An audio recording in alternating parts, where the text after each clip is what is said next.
Karena itu terus-menerus dilakukan, yang namanya anak mentalitasnya masih lemah, dia akhirnya melakukan hal seperti itu. Assalamualaikum warahmatullahi wabarakatuh.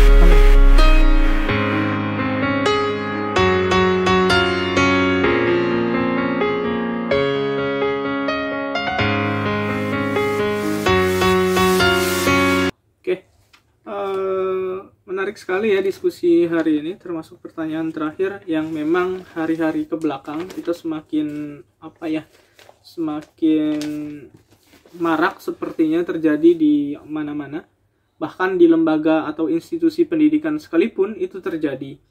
Bahkan kemarin kita dikagetkan lagi, ada kasus juga yang terjadi lagi di pesantren di Jawa Barat, di Subang. Nah, ini kan menjadikan kita lebih waspada ya terhadap berbagai kemungkinan yang memang terjadi, termasuk juga di luar itu, karena masyarakat kita mungkin menganggap bahwa pesantren adalah institusi yang paling aman ya dalam rangka pembentukan karakter anak. Tetapi sekali lagi sekarang kita mungkin kita diingatkan gitu ya dengan cara ini bahwa kita harus hati-hati juga dalam memasukkan anak ke lembaga pendidikan tertentu, sekalipun itu pesantren misalkan. Jadi harus ada track record yang jelas. Seperti yang sebelumnya juga terjadi, saya pernah melihat ada anak di pondokan, di pesantren kan, tapi ketika dia kembali, dia menuduh orang tuanya yang macam-macam. Ya, bid'ah, kafir, dan seterusnya. Nah, itu kan sangat menyakiti sekali hati orang tuanya. Apalagi sekarang, banyak lembaga pendidikan pesantren baru yang mengatasnamakan tahfiz Quran. Nah, padahal backgroundnya ini harus diberi harus diberi tanda khusus ini benar atau tidak. Bagaimana, sejauh mana mereka punya track record. Siapa orang-orang di balik itu. Nah, ini kan kita harus pelajari. Karena memang gratis, akhirnya orang mudah saja ke situ gitu ya. Harusnya tidak seperti itu. Kita juga perlu lebih waspada terhadap hal itu. Bukan berarti saya kemudian menjelekkan pesantren, tidak. Saya pernah terlibat di dalam pesantren, saya pernah mengajar di pesantren, saya pernah mungkin tahu beberapa celah ya yang bisa terjadinya hal tersebut. Kemudian saya juga bahkan saya kecil di lingkungan pesantren, meskipun saya bukan anak kiai, tapi lingkungan saya itu, lingkungan kompleks saya itu ada 2 pesantren NU ya. Kemudian saya juga banyak keluarga saya yang di pesantren, dan nanti juga mungkin saya ingin anak saya juga di pesantren. Tapi sekali lagi harus lebih hati-hati dan waspada. Dalam artian, cobalah kita harus sebelum memasukkan anak ke lembaga pendidikan, bukannya hanya pesantren, termasuk juga universitas ya. Kalau kita berbicara hari ini atau sekolah tinggi, kita harus melihatkan sejauh mana track recordnya. Itu untuk meminimalisir hal-hal yang terjadi hari ini. Karena yaitu tadi, masyarakat kita belum terlalu paham ya tentang pentingnya melihat visi misinya, kemudian track recordnya, bahkan ajaran apa di balik itu. Kan kadang-kadang kita abai saja, yang penting gratis, murah. Nah, ini kan harus waspada. Jangan sampai kemudian masuk pesantren, tapi pesantren dengan ajaran yang radikal misalkan. Kan kita tidak ingin hal itu terjadi ya.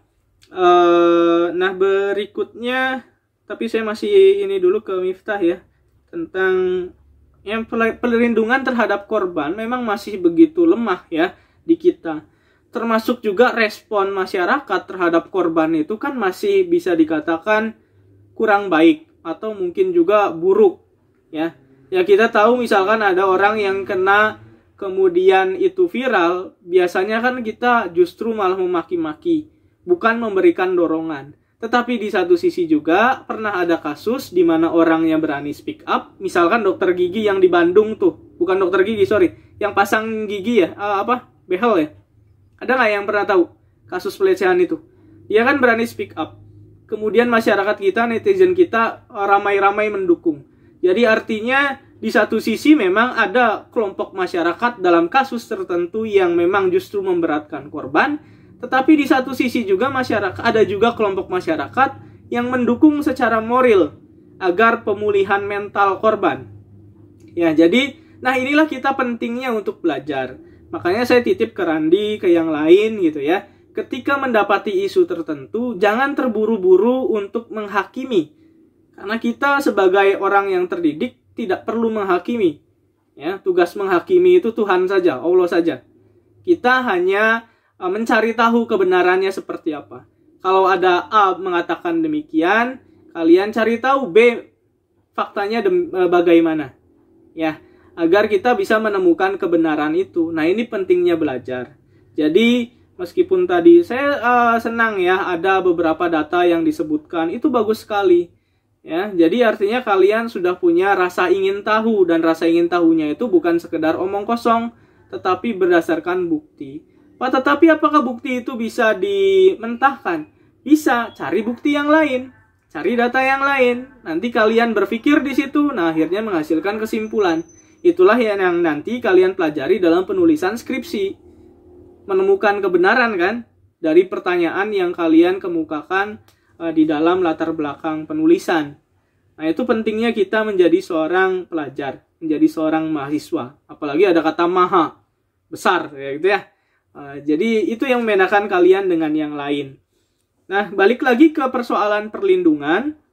Sekali lagi memang di satu sisi ada kelompok masyarakat yang belum sadar akan hal itu, tetapi di satu sisi juga sudah mulai ada kesadaran ya terhadap masyarakat yang peduli terhadap mereka yang terzolimi dalam tanda kutip. Ya, tetapi kita harus terus mendukung bahwa hal-hal seperti ini harus melihat perspektif yang lebih luas lagi. Taruhlah kemarin mungkin ada beberapa dari kalian yang tahu ada anak yang ngamuk ke ibunya, yang memberantakan rumah ya. Ada yang tahu nggak? Ya, kita tahu ya, minta motor Aerox ya. Nah, orang kita itu di Instagram saya lihat ketika berita itu muncul di Info Jawa Barat atau Bandung Kota gitu ya. Banyak sekali yang langsung menghakimi. Wah, masa depan suram, kemudian anak nggak beradab, banyak sekali lah. Tetapi apakah mereka pernah berpikir bahwa mungkin nggak sih mereka atau dia itu korban bullying? Ini kan kita berbicara tentang hak asasi manusia. Mungkin, dan saya yakin kalian pernah mengalami itu. Ketika di sekolah ataupun tempat bermain, kalian pernah dibully. Ah, kamu mah nggak bisa beli ini, orang tua kamu mah gini. Saya yakin pernah. Karena itu terus-menerus dilakukan, yang namanya anak mentalitasnya masih lemah, dia akhirnya melakukan hal seperti itu.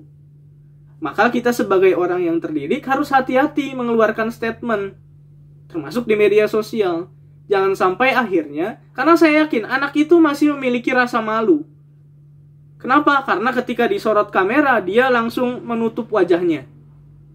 Secara tidak sadar, kita harus mengakui bahwa sebenarnya dia anak baik. Dan kita harus yakin tentang itu. Kenapa sih kita nggak mendoakan saja gitu ya? Kan lebih baik kan demikian. Kalau ajaran dari orang tua saya, dari lingkungan saya gitu ya, biasanya kalau ada hal-hal yang terjadi demikian, ya kita doakan saja. Semoga Allah berikan hidayah. Itu kan jauh lebih jauh lebih enak gitu didengarnya. Termasuk misalkan kita berbicara tentang pendidikan. Hal yang dikatakan Randi tadi hanya satu saja dari beberapa persoalan yang kemudian menjadikan pendidikan kita agak kurang gitu ya.